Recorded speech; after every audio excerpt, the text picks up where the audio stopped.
right. Man, I took your phrase. You say far out after the reviews.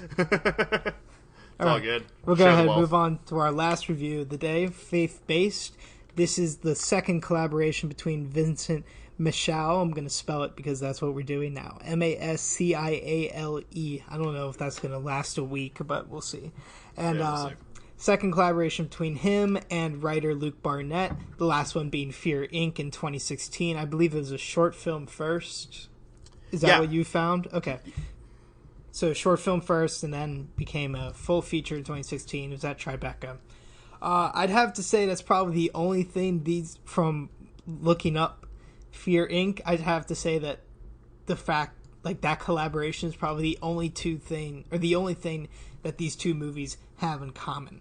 For instance, this one also puts Barnett in the spotlight in the starring role. He's a guy appropriately named Luke.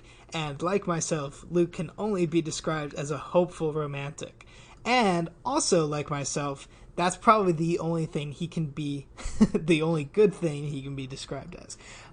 No, that was, okay. Unlike me, he has better comedic timing, clearly. It's okay. So, anyway, Luke's a screw-up. He's attributed himself as the reason the Boy Scouts stopped selling cookies, and he's also is described as the dumber in this the Dumb and Dumber situation that he's in. He lives with his best friend Tanner, played by Tanner Thomason. Lots of names carrying over here. Right. Honestly, for me, it added a bit more of a personal experience to the movie because I don't know. I really like that, especially because when Luke emailed me to send this link to me, he said, "Hey, I like your name," and I'm like, "Cool." He likes my name, and he also listens to this podcast apparently, so that's cool too. Oh, sick! Yeah, he's a Funny or Die writer, so that's pretty cool. I think we peaked. That's cool. I was watching Funny. Okay, I'm getting off track. Anyway, faith-based. Luke lives with Tanner. They live together in this sort of they live this dude life together, if that makes any sense. They're sort of in that period where they're young enough where they can still party and go out and drink, but they're old enough that they should really start considering what they want to do to, make money. Find this relatable. Right. Tanner works as a bartender, and as he describes, he makes a ton of cash, so much so that he can even cover Luke's rent and not even, bat an eye. Personally, I'd lose my mind if I paid my roommate's rent and didn't expect to see that money back. I would move out. But anyway, Luke is, like I was saying earlier, he's a hopeful romantic. He works as a pool cleaning guy. I guess that's the best way to describe it. Pool cleanist. I don't know. Pool cleanist? He's a pool custodian. Yes, cleaner of pools. But he also has signed up for this pyramid scheme in which he sells weight loss herb-induced tea to old people, and it's kind of funny. But anyway, he gets himself fired, and now he's back at the starting position, but he's always looking up towards the sky. He thinks that he's going to make it, and it doesn't matter. It doesn't necessarily matter when, because he seems convinced that he's going to. Of course, the question of when starts to press itself a little bit more when his own finances start to become a problem, and also that of his dad. He is the adopted son of a pastor, played by Lance Reddick, so obviously, if you know Lance Reddick, they don't necessarily look alike, which is he being black, Luke being white. Right. Pastor Mike is also, his church is going through financial troubles as well, and Luke suddenly has a brain blast, evoking Jimmy Neutron there. Jesus. Yeah, I know. That show's been coming back in my life a lot this week. I know. A brain blast in which they observe that faith-based movies, i.e. movies about God and Jesus and people finding their love of Christianity through some sort of event, make a crap ton of money.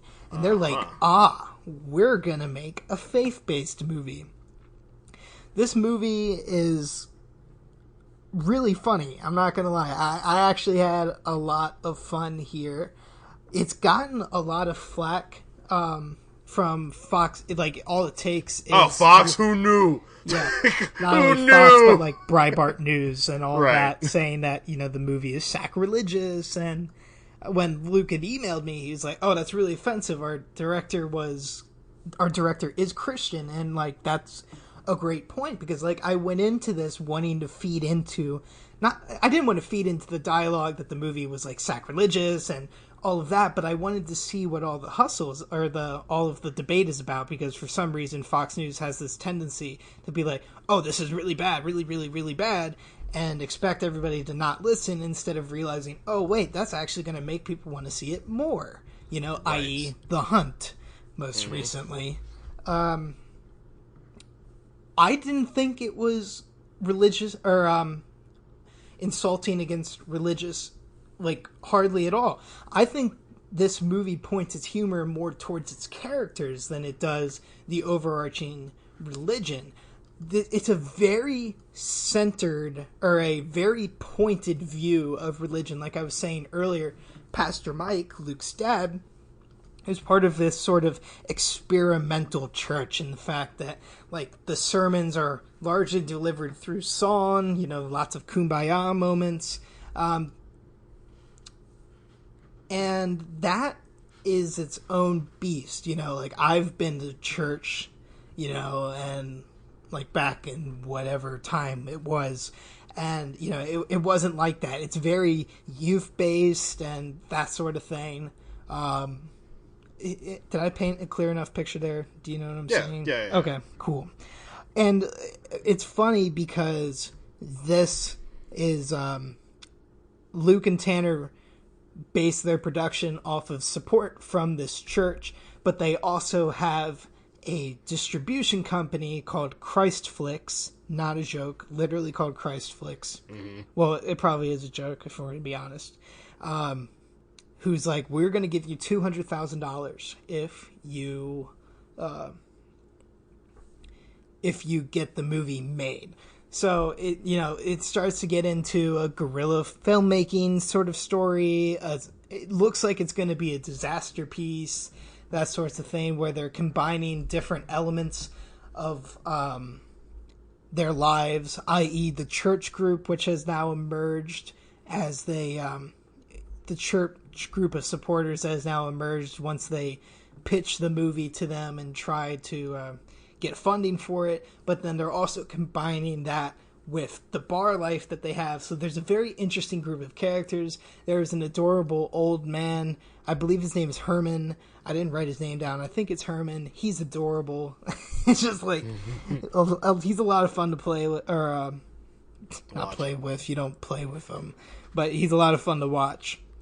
I'm not at all surprised that the people who are in this movie were in this movie. This is a very independent film. Like I was saying earlier, literally the writer and the star of the movie came to me and was like, "Hey, can you help?" And I was like, "Okay, cool." But like, that's never, like, I mean, it's happened, but it's like, it's never happened with a movie that has Lance Reddick in it, or Jason Alexander, or David Koechner, or even Margaret Cho in it. Like, there's a lot of people who support this movie, because obviously the script in and of itself was not only a draw, but was a draw because of how funny, how witty, how satirical, and surprisingly how heartfelt it was. I didn't know what I was getting into here. I thought it was a pretty good examination of friendship and the Luke and Tanner dynamic, especially as both of them start to go in different paths creatively.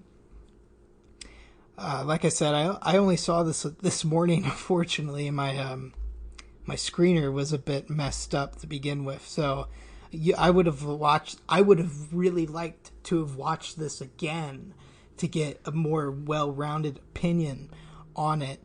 It's because it's like my immediate impression, having just watched it, is, wow, that was just a lot of fun.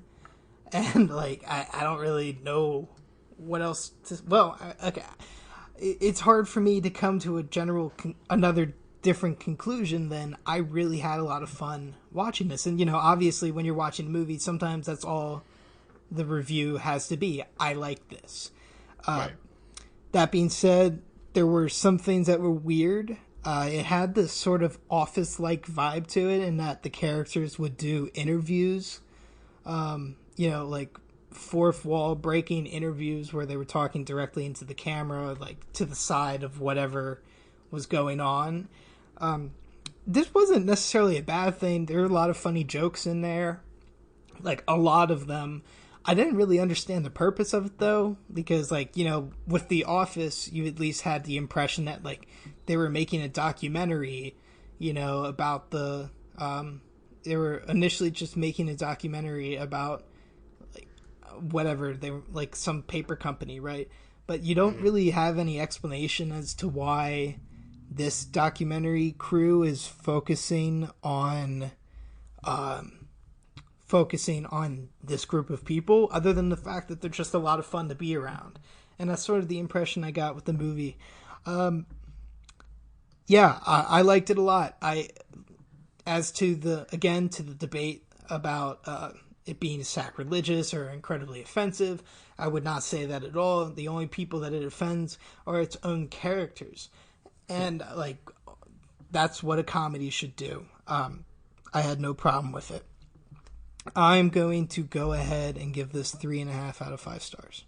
It sounds really good. Like, I had no idea what it was going to be about when you wrote it on the list for what we had to review this week, but it sounds great. If I like I said, I haven't seen Fear Inc. I've always wanted to, so I might watch that either today or tomorrow. But it sounds exciting. Also, I gotta give a shout out to, and I'll watch anything with Lance Reddick just because, one, he's Lance Reddick, but also he's from here. Gotta give Baltimore representation. We actually went to the same school, so shout out to him. Yeah, no, this really is very good. Super fast-paced comedy. Like, very confident strides, I think, were made in this movie. Luke Barnett is obviously not a rookie writer by any degree. Like I was saying earlier, he works primarily with Funny or Die, so, right. You would expect some kind of comedic chops here. But this is his first movie, as far as I know, that he's a central pillar of a story, and I think he really commands it well. That's good. It shares some things with the Willoughbys in the sense that it's very well paced. Like I said earlier, it's like, oh, I don't really notice some things unless they're really, really good, and I really, really liked the pacing here. And it shares some things with Banana Split as well, in the respect that not everything is wholly original, and sometimes the satire, actually, like, I'm not even going to say that. I was going to say the satire is a bit much at times, but isn't that the whole point of it? So yeah. Again, I like this movie a lot, and I really hope it gets everything that it's trying to get, because I don't think this even has distribution yet. Yeah, I haven't seen anything about it. I was trying to look up to see if I could find it, because I've been looking for a good, like, I guess a good religious satire for a while, because I rewatched Dogma, the Kevin Smith movie, and I think that's one of the best ones to ever come out. The movie's hilarious. So, I'll definitely look out for this if it gets a wide release.